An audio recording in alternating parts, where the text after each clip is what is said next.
Fellas, I got an updaters for you. To my new viewers, this is a 2017, has about a $114.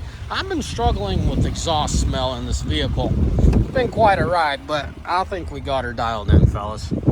114,790, so 115,000 miles. I know a few common areas on these things, and it was not that. What it turned out to be, I'll give you the whole spiel. Well, it turned out to be, so there's a, call it crossover tube or whatever, first issue, it's in there, right? So there's a tube behind that shield, I don't know, similar to that flange there, right? So that was making a mess. When my guy initially opened it up, he's found the mess. So changed that gasket. Then we found one leaking here. While they're in here, they fixed that gasket. So the front of the turbo and then behind the turbo, which turbo to DPF.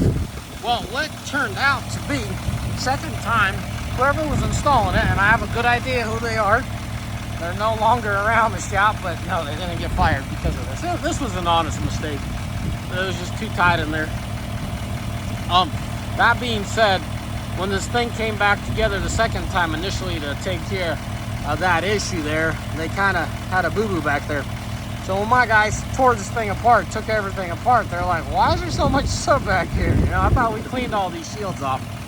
And then they found that the back gasket there got cockeyed. It got caught up on one of the ends and it was seeping. So far so good. It idled for a minute, no smell, no soot. Obviously once we've given it enough, but everything pointed at that. And then when you tore it apart, you could, well, my guys tore it apart. They showed me the gasket was definitely damaged in the process of installing the last time. So I have a good feeling about it. Typically when you let something idle long enough, you know, they have their regens and they get things squared away.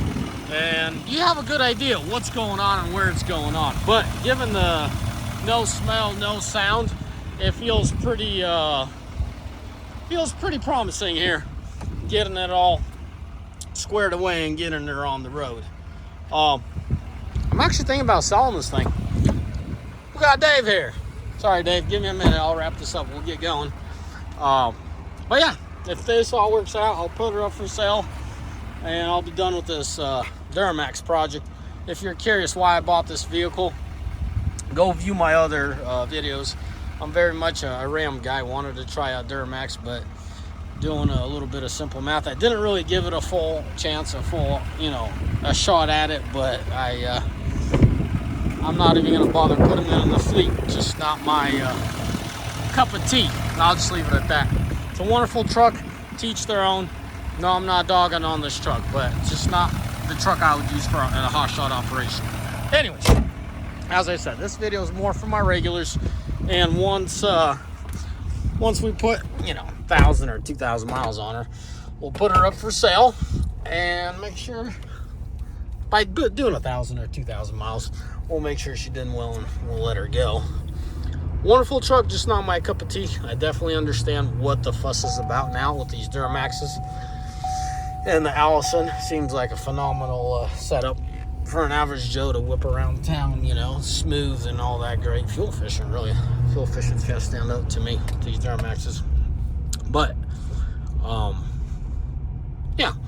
Anyways, I'm gonna leave it at that. As always, fellas, may the Lord bless you.